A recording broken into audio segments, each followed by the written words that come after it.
do a second sound check. Can you hear me okay? Okay, very good, thank you.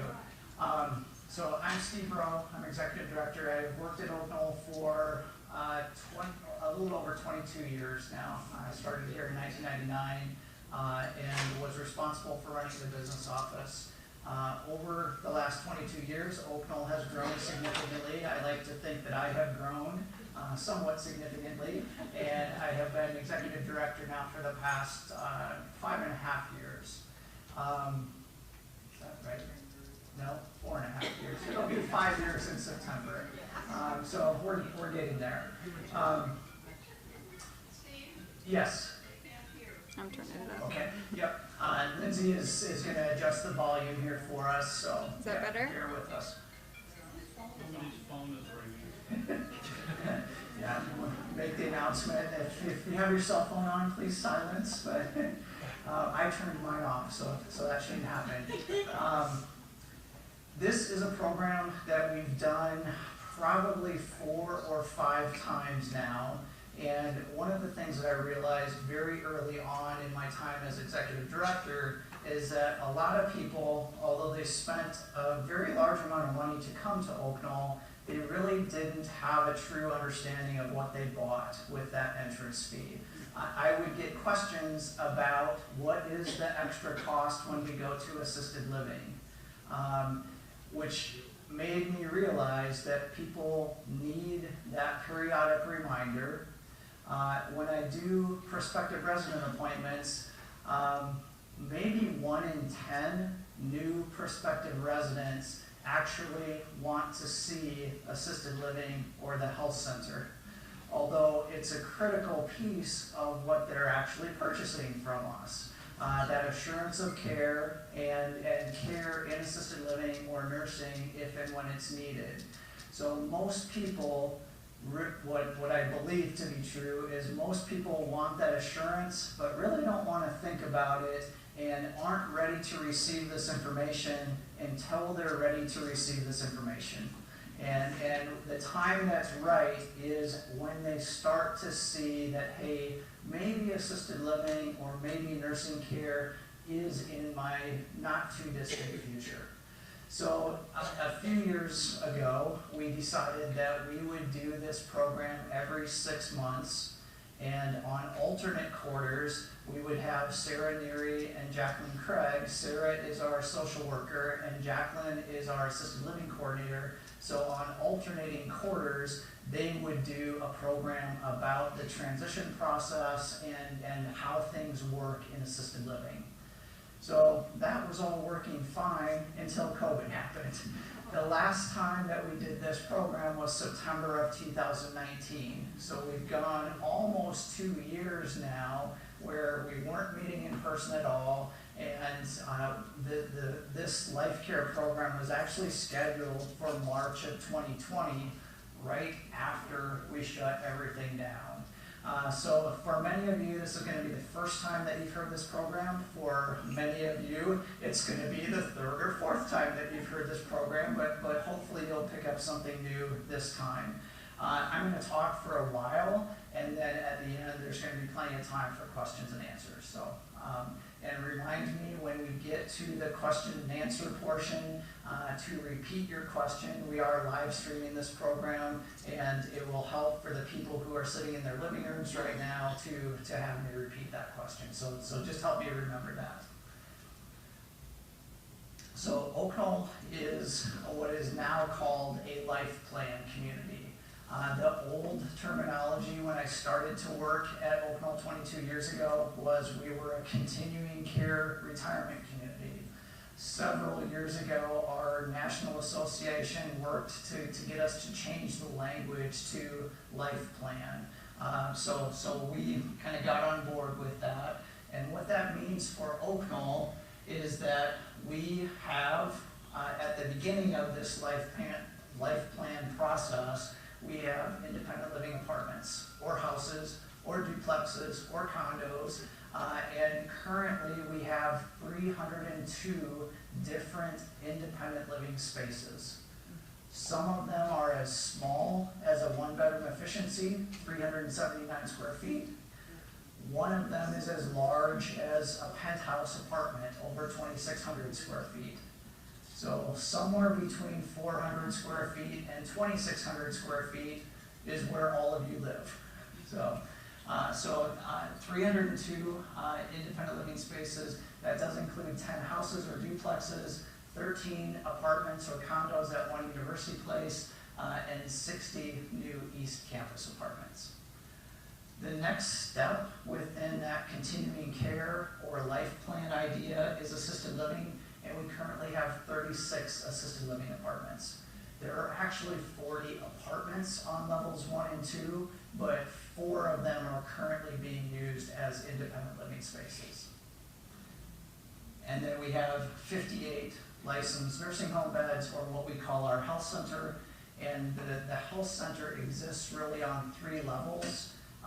The lowest level, level 1, is our 10-bed short stay unit, so all private rooms, immediately adjacent to a therapy suite. So if you have fallen and broken something, or if you've gone into the hospital and had surgery and are recovering from something, then you will most likely be in our short stay unit receiving therapy with the intention of returning home. And home might be your independent living apartment, it might be your assisted living apartment, or it might be, if we have spaces available, somebody that we're caring for in the broader Iowa City community who's going to return to their home someplace outside of Oakville. So that's 10 of the 58 spaces. 12 of the 58 spaces are in our memory care area called the Loft, also all private rooms. And then the last 36 spaces. Yes, Kate? There's someone's phone that keeps ringing. Saying Yep. kindly, and this is the 4th time, kindly turn it off. Yep, so thank you. Thank you very much. Yep, thanks, Kate. So 36 spaces in 33 rooms. So you are virtually assured that if you need health center level of care, it will be in a private room. There are 3 rooms in the health center, the 2nd floor, that are intentionally shared double rooms. And currently we have 2 couples living in those 3 rooms. So they're utilized the way that we intended. So that is our life plan or continuing care process. Main campus, historically, everything has happened here on the main campus. That changed beginning in early 2018, and we started to acquire some units at One University Place.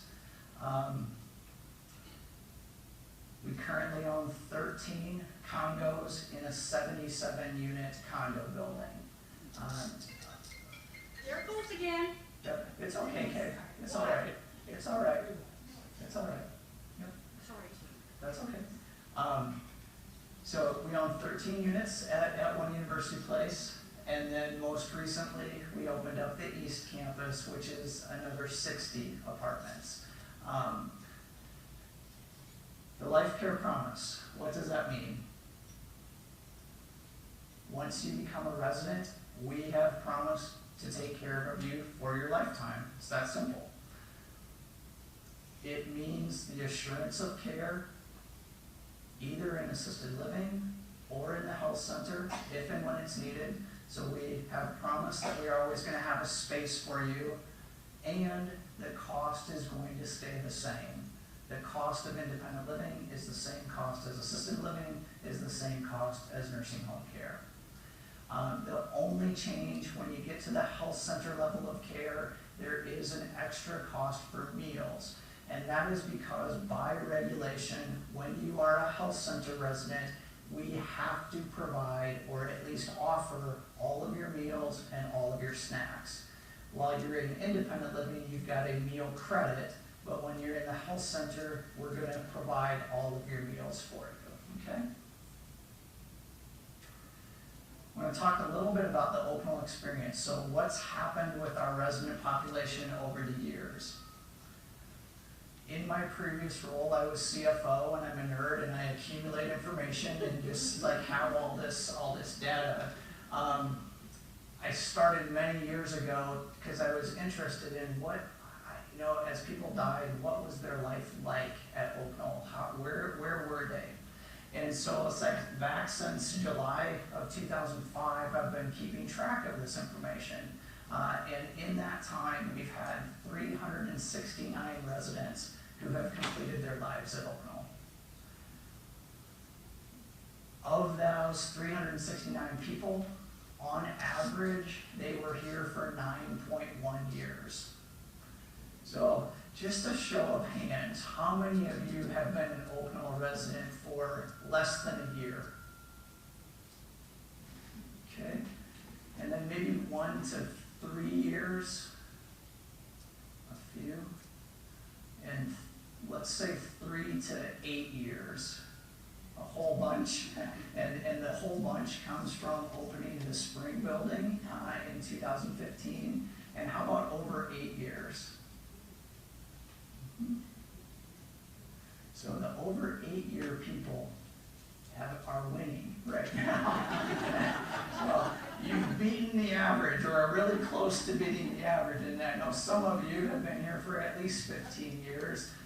We have many residents who are the initial occupants of the George Building, which we opened in November of 2006, which feels like just yesterday for many of the people who were here. And Gary was on our board at that time, I think, and it's 15 years old now. So kudos to you if you've been here that long. The last time we did the program, September of 2019, that average was 8.8 years. So in the year and a half, the people who died in this last year and a half kind of extended that average up by 0.3 of a year. What was their experience? So of those 369 people who have died, 32%, slightly under 1/3 of them, never experienced a transition to assisted living or the health center. So those people either had something tragic happen in the middle of the night, they never knew it, or they got very, very sick at end of life and might have spent a few weeks in our short stay unit before they died. But they did not experience that permanent transition from independent living to assisted living or independent living to the health center. They died straight from independent living. So if you think about this game and this gamble, you paid a whole bunch of money to come to Oak Knoll for that assurance of care.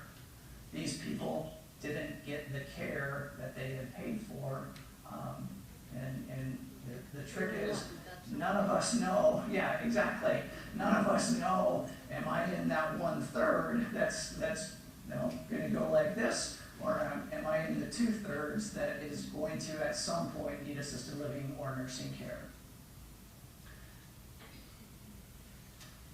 28% of our residents experienced all 3 levels of care.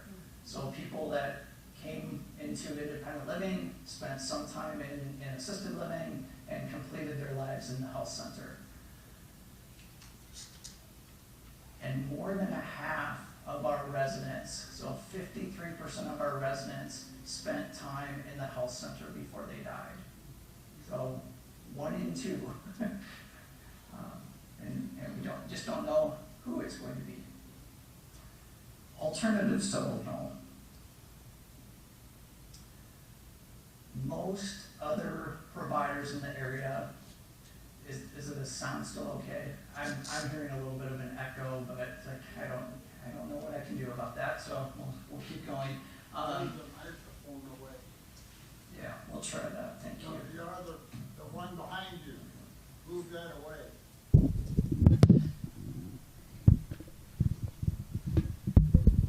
Thank you. Steve, that one's for the live stream, so it's Oh, just picking up your okay. So bring that microphone back.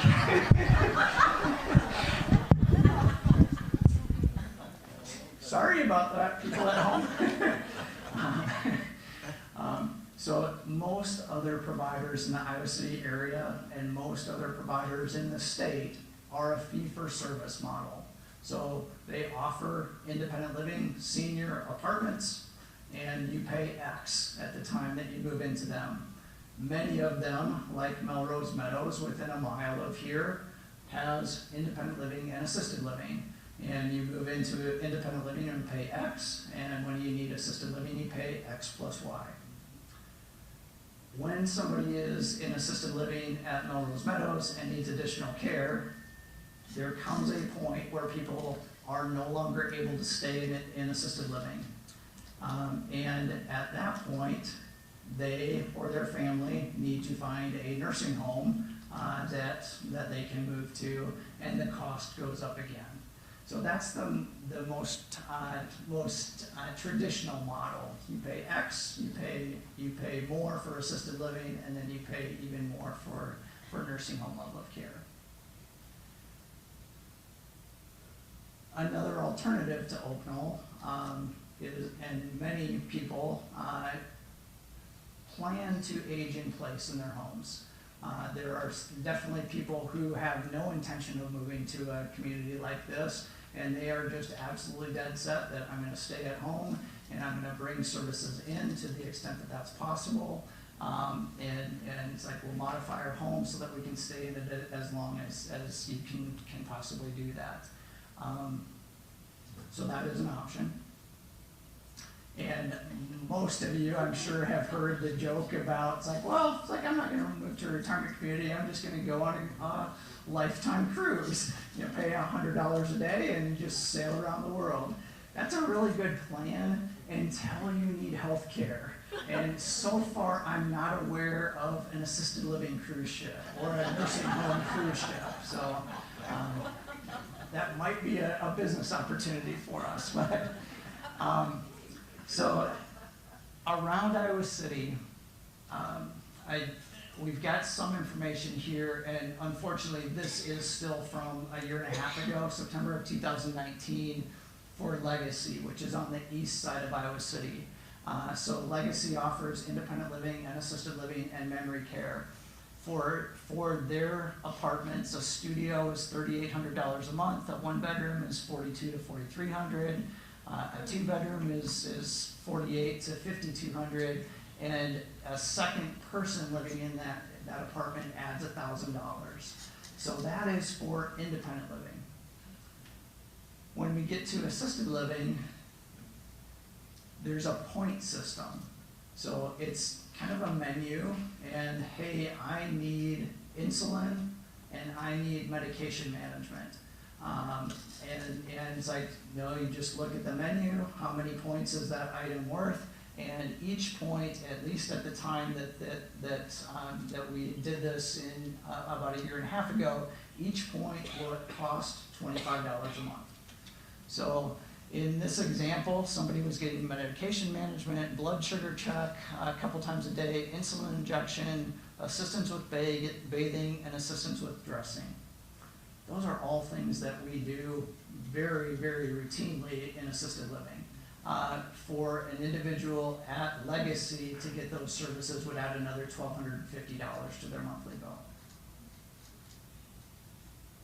I actually did, just this afternoon, receive Legacy's updated or current pricing information. So I offered to exchange our marketing materials, and they took us up on the offer, but it just took a little bit longer than I was hoping for. So I will be able to update this slide tomorrow, which will be very helpful. Briarwood is a standalone nursing home just down the street from Oak Knoll. Their current double room rate, $238 a day. For a large private room, $288 a day, $8,600 a month. So that's within a mile of Oak Knoll. That's the cost of nursing home care.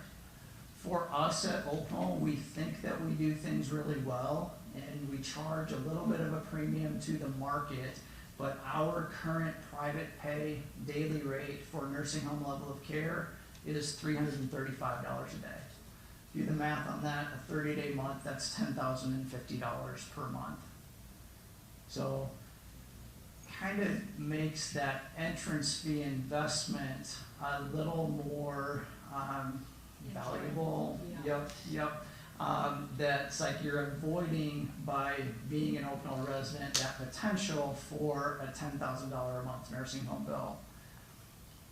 I'm going to talk through a couple of different scenarios. One with an individual in the very smallest apartment, which truly is the best value.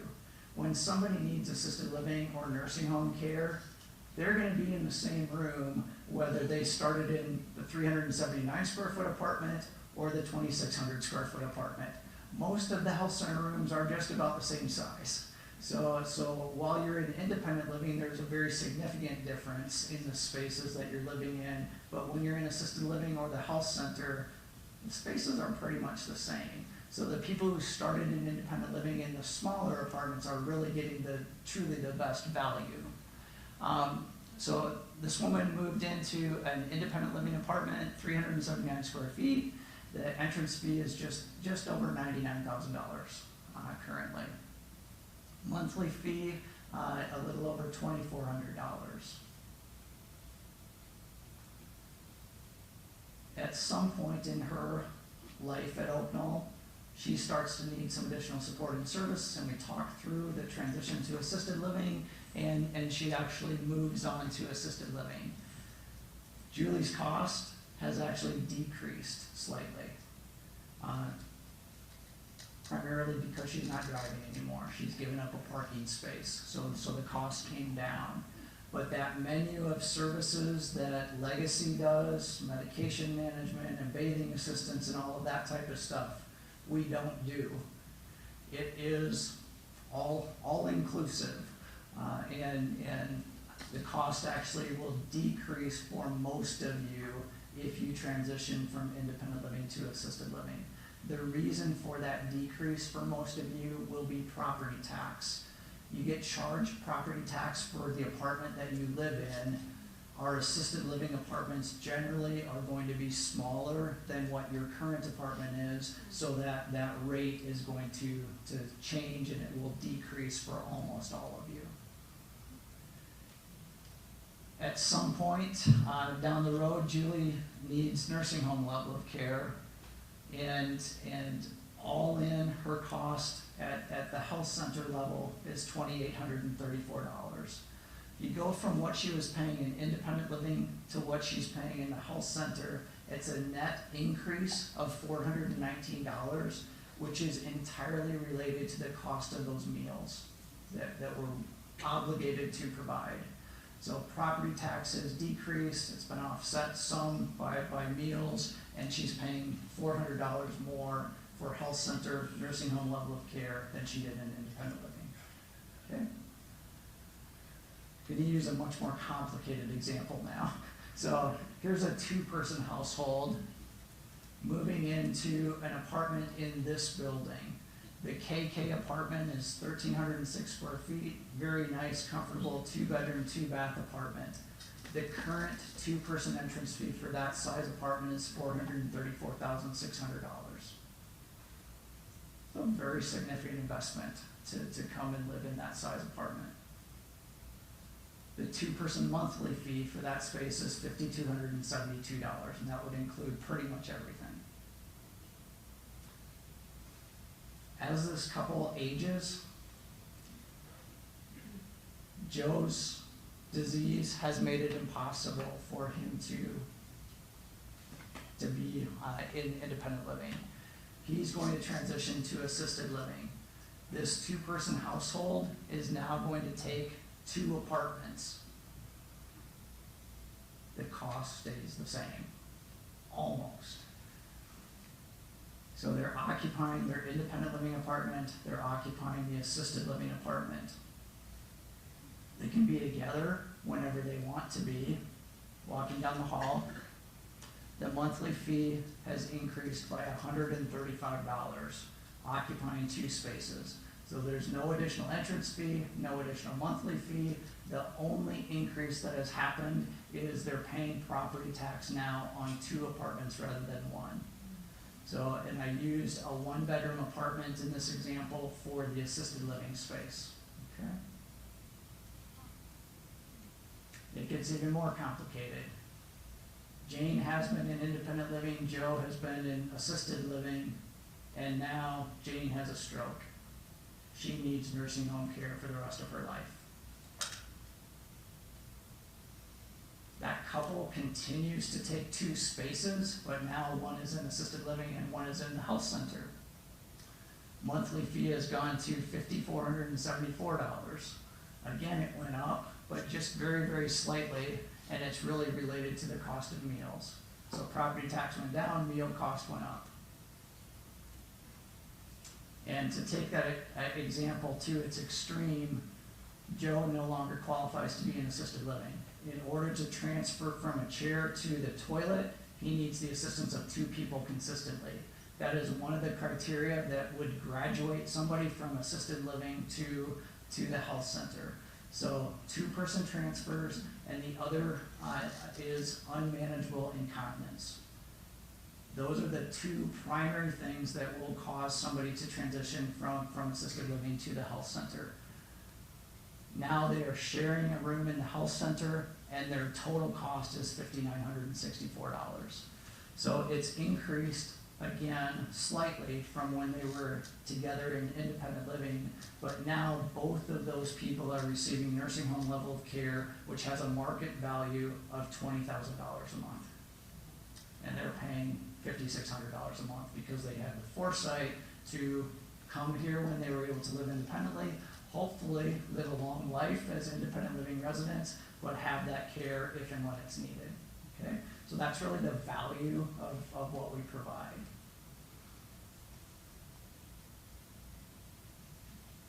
Of all those people who have died, the 369 people who have died in the last 15 or 16 years, the average stay for them in the health center was 2.5 years. So just think about that. It's like, that's $260,000 worth of nursing home care that those individuals received in their lifetime here at Oakville. Okay. So, it's a hard decision to move from independent living to assisted living. How does this decision happen? To the extent that it's possible, the resident plays the key role in the conversation. So we as staff are going to have an idea that this person would benefit from the transition, either socially or nutritionally, just having somebody around. So physically, safety-wise, but we as staff are often going to introduce the conversation. The resident, to the extent that they are still their decision maker, they are absolutely going to be involved. Family, to the extent that family is involved with that resident, is also going to be involved. And a transition will only happen when we as staff, when the resident, and when the resident's family all agree that this is the right time to make that move. There was one time that I can remember that family wanted to protect mom from this decision. So family takes mom out to lunch. Mom comes back from lunch and they take her to her new assisted living apartment. How did that go? Not very well. So, you know, we tried to oblige the family here. They know mom best, and it's like, hey, this is gonna be just fine. It wasn't just fine, and we vowed to ourselves from that experience we would never be party to something like that again. So it doesn't matter if we need to have that same conversation with the resident 15 times in the day to help them know what's happening, and maybe they still won't know at the moment that it's occurring, but we will have at least tried to communicate and advocate for that resident.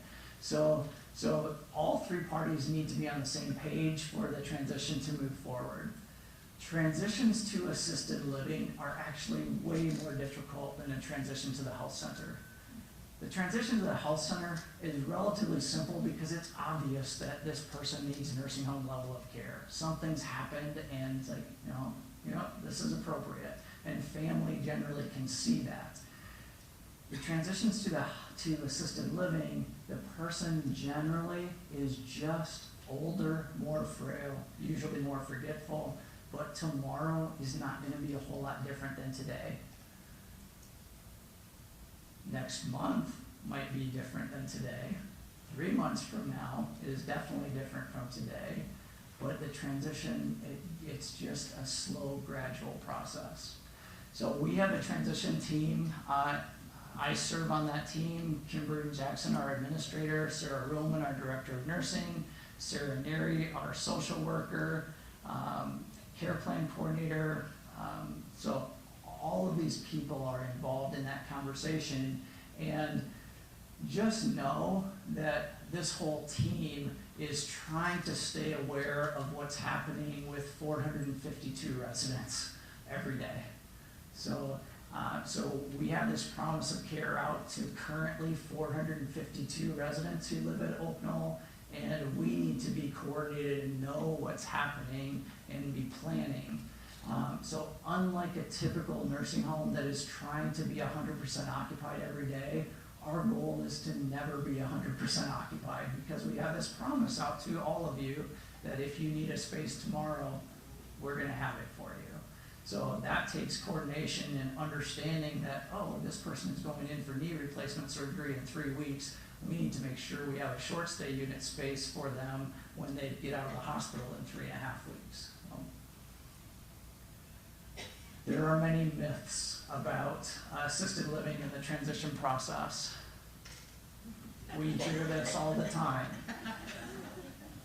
There is no magic number.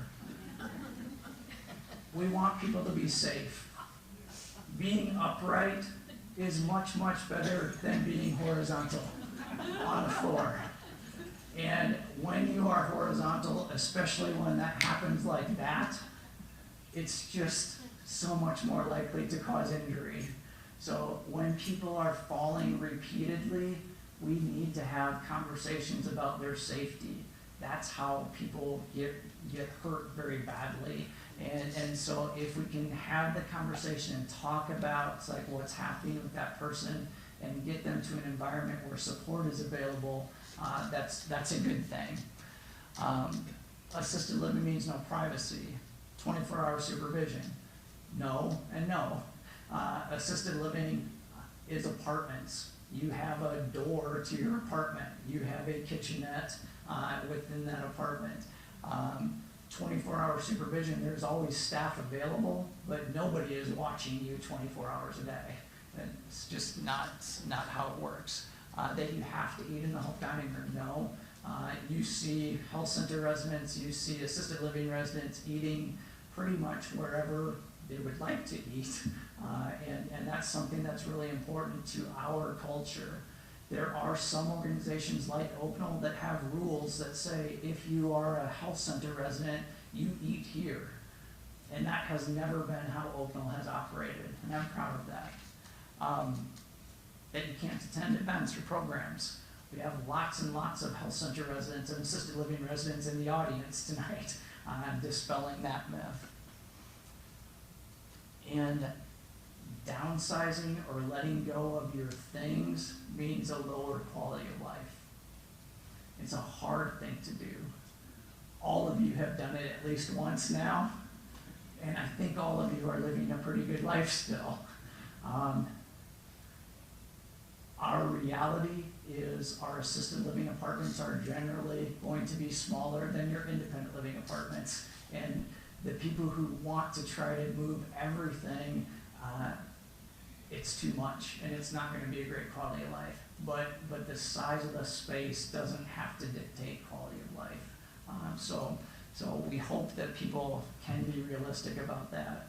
And the reality is, when Legacy opened many, many years ago, it's probably been close to 20 years now that Legacy opened, they did an open house. And I remember it was shortly after we opened our assisted living. We had maybe a couple of years of experience with assisted living, and they had some very beautiful 2-bedroom and sometimes even 3-bedroom assisted living apartments.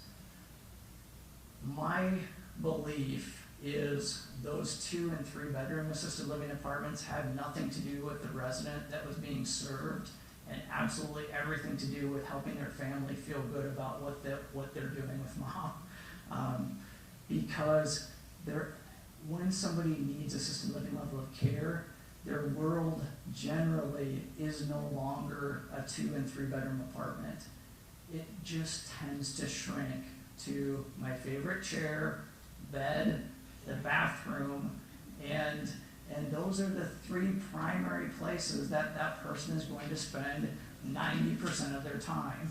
So having those extra rooms and that extra space and that extra stuff really isn't serving that resident, in my opinion. Here's what a typical assisted living apartment looks like.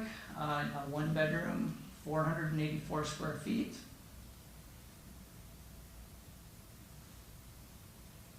And that's the end of what I'm going to talk about. I am happy to take any questions, anything that's on your minds. And Lindsay has a microphone, and we will remember to repeat the question. Yes. Yep. Okay, if Joe and Jane are at East, and Joe goes into assisted living here, what happens to Jane? Is she still over there? Can she come here? What? Yeah. So the question is for our East households, 2-person households, 1 person now needs assisted living and has transitioned over to the main campus to receive that service. What happens with the independent living person? And it's really going to be up to that household. So my hope is that by the time we need to cross that bridge, anybody who is a 2-person household where this has occurred has enough seniority on the internal priority list that they're going to be close to the top and would be able to move into a comparable apartment here on the main campus. So we have, I'll back up a little bit, there are 2 lists for Oak Knoll. All of you are familiar with the wait list. There's over 200 households on the wait list. Those people have made a very small deposit. They intend to become an Oak Knoll resident at some point. There is also an internal priority list of people who are Oak Knoll residents who have indicated that at some point they would like a larger apartment or a different apartment. So everybody that is an Oak Knoll resident is theoretically on that internal priority list, because all you would need to do is tell me that, hey, we'd like to move, and we're always going to use your life care contract date as the date that counts. So this 2-person household, it's very possible that the person would like to stay at their East apartment and they are able to manage that commute back and forth, or they use transportation to get back and forth, and they just want to stay put. It's also very possible that that couple wants to stay together and is going to stay together no matter what, and they may both move to assisted living even though only 1 person needs it. And then the third alternative is that person that's in independent living at East may choose to relocate to an independent living apartment here on the main campus, so it's easier to spend time together. So any one of those 3 options is viable. Okay? Yes. What place does long-term care insurance play in this whole thing? Sure. So the question is, what role does long-term care insurance play in this whole scenario? So many of you come to Oak Knoll now with long-term care insurance. If you have long-term care insurance and you should ever need assisted living services or nursing services, I can almost guarantee that your policy is going to start to pay the benefits that you've been paying into that insurance company all these years for. we are a certified assisted living provider, we are a licensed nursing home. So we are going to meet the provider requirements that your insurance company is going to be looking for. So if you decide to hold on to that long-term care insurance after coming to Oaknall, and you do have this need for assisted living services or nursing home services, Oaknall will facilitate and provide the insurance company all of the information that they need to process your claim. And what will happen then is you will still continue to get your bill from Oaknall, same as always. We are also going to send information to the insurance company so that they can send you your benefit check. And you're essentially then using that benefit check to pay your Oaknall bill. Okay. And there are probably in the neighborhood of 10 to 12 households right now that that we help with long-term care insurance claims on a monthly basis. So it's not unique. Yes, Kent? What are your plans to expand the size of your assisted living and healthcare facilities? Yes. So the question is, what are the plans to expand the size of assisted living and nursing care?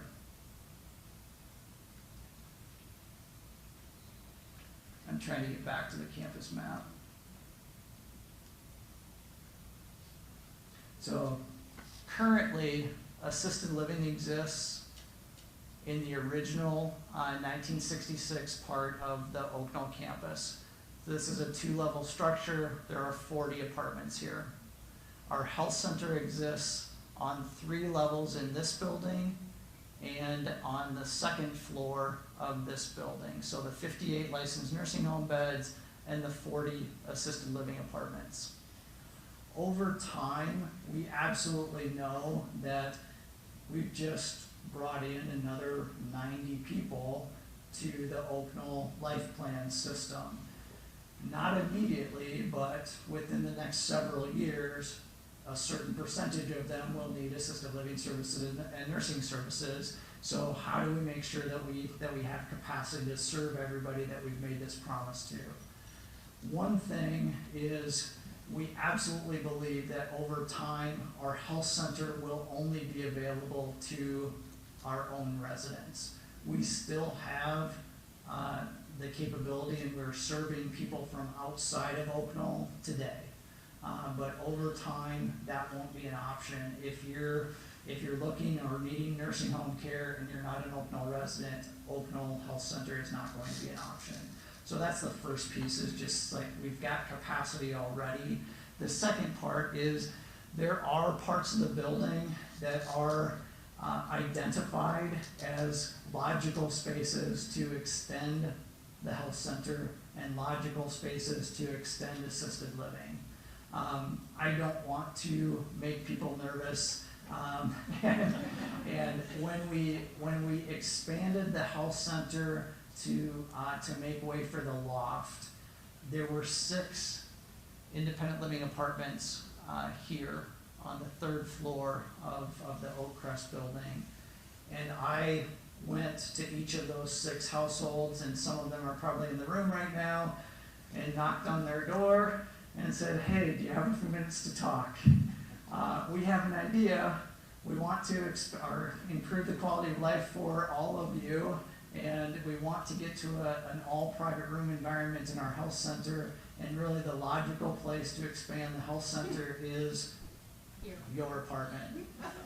So what I am hoping to do this next time is just let natural attrition occur, and as those spaces become available because people have transitioned on to assisted living or the health center, we just quietly remove them from inventory. We don't resell it as another independent living life care contract. And when the time is right, we've got a block of space that is just sitting there empty, and we can do the renovation project and create more assisted living space or more health center space. So that's the ideal world. if it happens faster than we anticipated, there are absolutely parts of our building that's like, that makes sense to, hey, here's where it needs to be. And for assisted living, you as an independent living person can live in an assisted living wing. So physically, it's the same space, and we've always had that since we opened assisted living in 2000. We've always had some independent living people who have lived within the certified assisted living area. So that's an option and one that's like we would do if we need to. So we're planning for it, and it'll happen prior to the time that it's needed. Yes. When you were talking about moving from independent living to assisted living, and you said the resident, if possible, helps make the decision, and the family makes the decision, but it seems like sometimes there's not going to be a family. That's correct. So then, is it all the transition team that? Yeah. So again, the question is, we've got a transition process that we've indicated relies on the resident, the family, and us as staff. What happens if the resident isn't capable of making the decision themselves and family isn't involved? Is that fair? Okay. In that case, there almost always is still a durable power of attorney for healthcare, that somebody is the assigned decision maker. And we've worked with trust officers, we've worked with trusted family friends who play that role for that resident. So there will always be some kind of advocate. And I mean, we as staff consider ourselves advocates for the residents as well. That's why we're here, to have those relationships and know that resident at the time that they're not able to advocate for themselves. So. Additional questions? Yes, Dan. You said that the average assisted living space is 484 square feet. Yeah. Are there also larger ones when it's a couple who's going to be moving together? You used to talk about one becoming ill, and so oftentimes, probably even though only one needs it, the couple may want it. Yep. So the question is, like, really, what are the sizes of assisted living apartments? So the floor plan that I showed you is one example of an assisted living apartment. Within the first and second floor, there are actually 5 different apartment types. The smallest apartment is the 1-bedroom efficiency, 379 square feet. Next step up is what was on the screen, 484 square feet, still a 1-bedroom. There we have a couple of slightly more spacious 1-bedroom apartments that are 540 square feet. We also have some apartments that are combined. So we had 2 of the very small apartments that were empty simultaneously right next to each other. We combined those apartments, 758 square feet. Those tend to be the 2 bedrooms. And then we also have a 2-bedroom that was, it was originally designed as a 2-bedroom back in 1966 and 1968 when the Central building was built.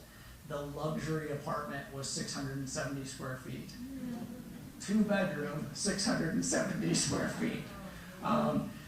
Those apartments make a much more comfortable 1-bedroom apartment, and it's really easy to convert it from a 2-bedroom to a 1-bedroom just by taking out one wall. So most of those 670 square feet apartments now are 1-bedroom, but slightly larger. So there are 5 different sizes of assisted living, and we try to keep the larger apartments available for couples who are making that transition. I love my wife, absolutely. There is no way that my wife and I could share a 1-bedroom apartment. I just don't know that would be possible for us. So. Other questions? Yes. So can you go back to the scenario 2 there Mm-hmm. for a second? Can Sure. you show it up there? Yep. I think I understand this, but this is not the most efficient way to get there.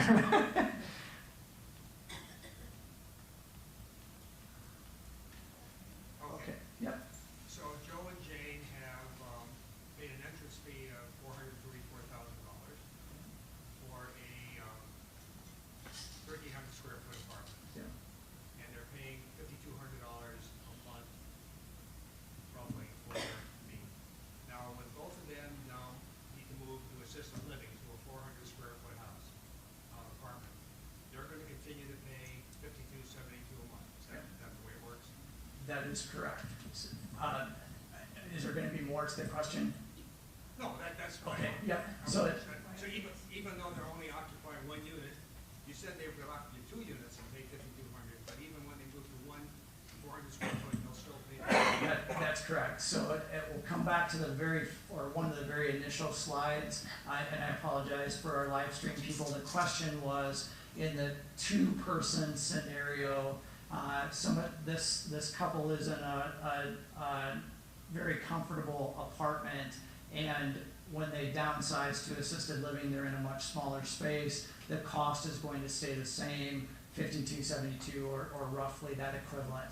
That is correct. The cost is going to stay the same. Independent living equals assisted living equals the health center. So that base monthly fee is going to be exactly the same. What will change is property tax. So generally that household is gonna pay less because they're not paying property tax on the larger space any longer.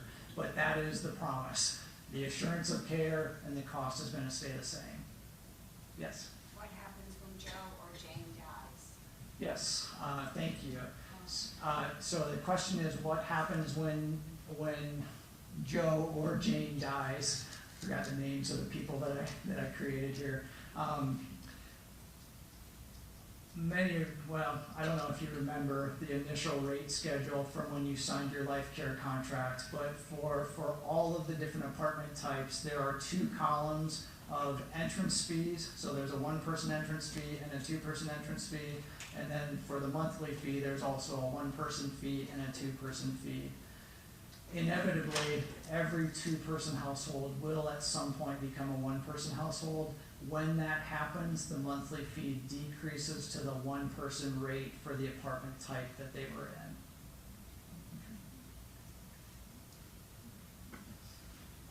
Years ago, we heard a projection that when persons ran out of income or money, there was a good Samaritan policy to assist them. I've never heard anything in years now about this good Samaritan policy. Yeah. So the question is about our Good Samaritan fund, or what happens if I run out of money? So some people will simply outlive their assets. We've got our oldest resident right now is 106 years old. I don't know that that individual necessarily would have planned to spend 40+ years in retirement. That's a long time. Everybody has some source of income, and ideally, we find out that they're starting to get low on assets before they absolutely have no assets left. In one really unfortunate case that I was involved in a few years ago, we had somebody who paid their Opno bill and then came to me and told me he had nothing left in his checking account after paying that bill. I don't want for any of you I don't want you to be in that situation, and we can avoid that situation if we find out about it early enough. So anytime that you start to feel like you might be running out of assets, if you come to us, we will do an analysis. We're going to ask you for information about your assets and income and expenses, and we'll do an analysis and try to project based on your current cash outflow or negative monthly income, how long would you expect to be able to keep paying your bills? When that calculation says that you have less than 18 months worth of assets left, we will start to provide financial support. In my 22 years, there's always been at least one person receiving financial support, and there's never been more than 5 households receiving it simultaneously. So it's part of our promise. We made that life care promise. We're always going to have a space for you, and the cost is going to stay the same.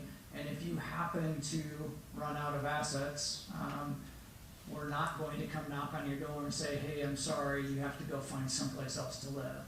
That's not who we are, not who we've ever been, and part of our promise is to care for you for your lifetime.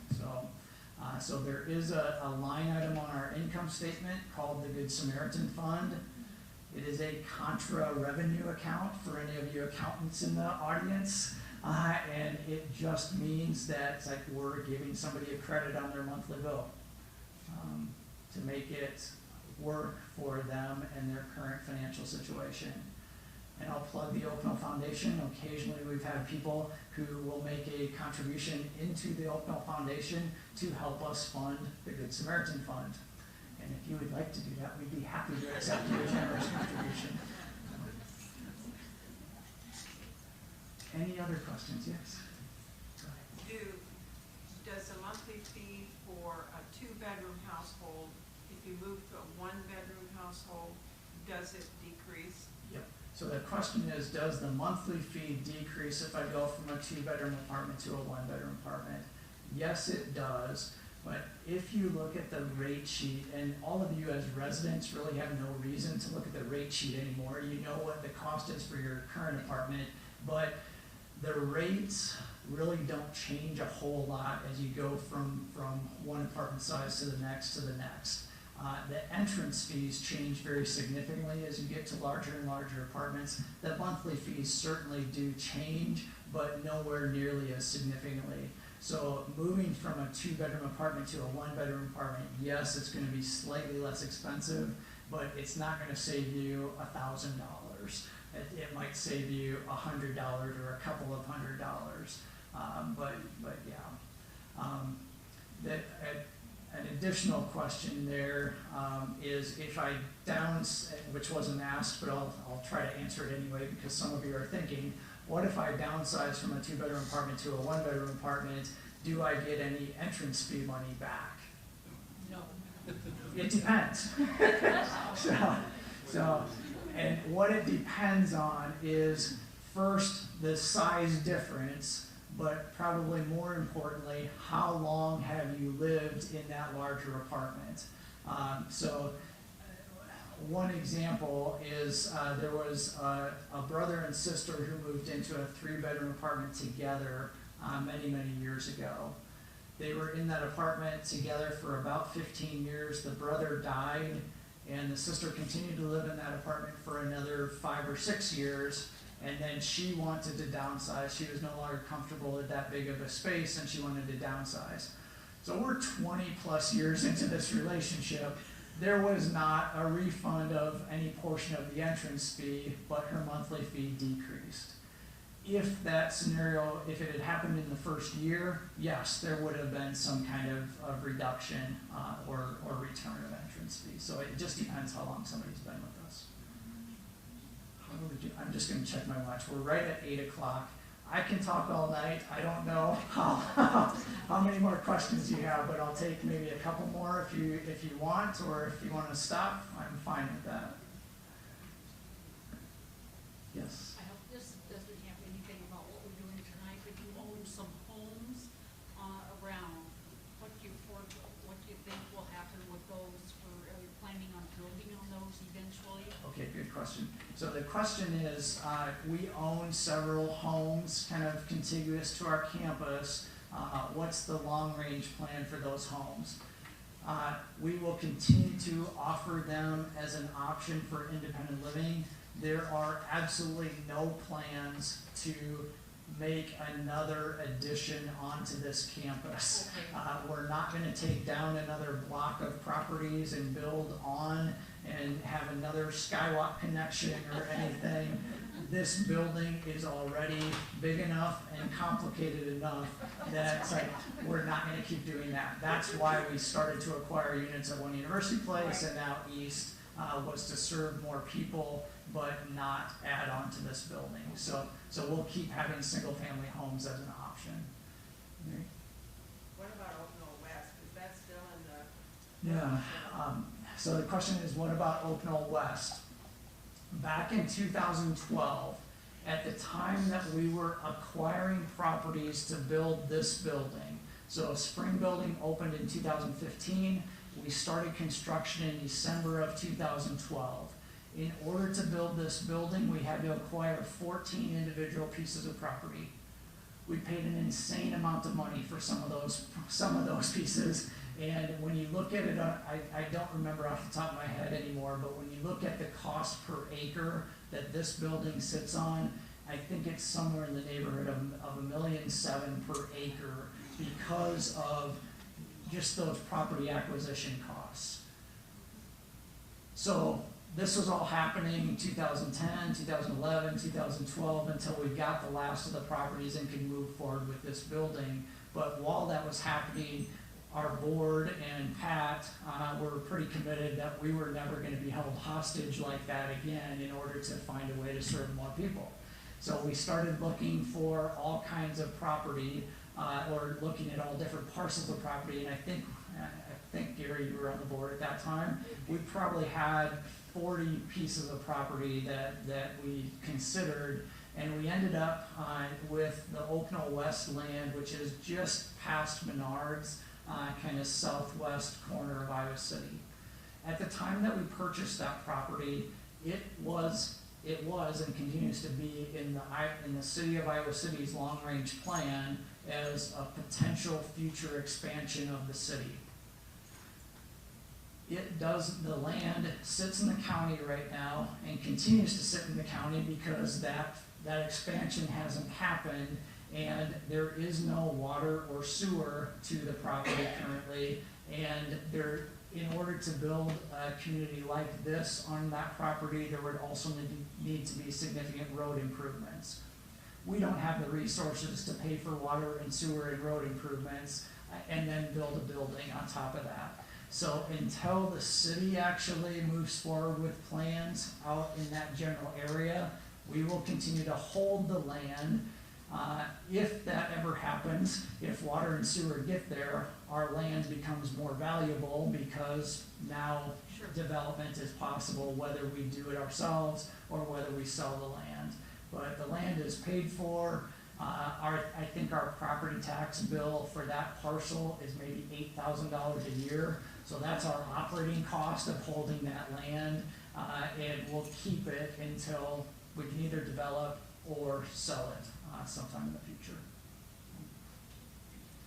All right. Thank you all for being here tonight. I hope it was informative.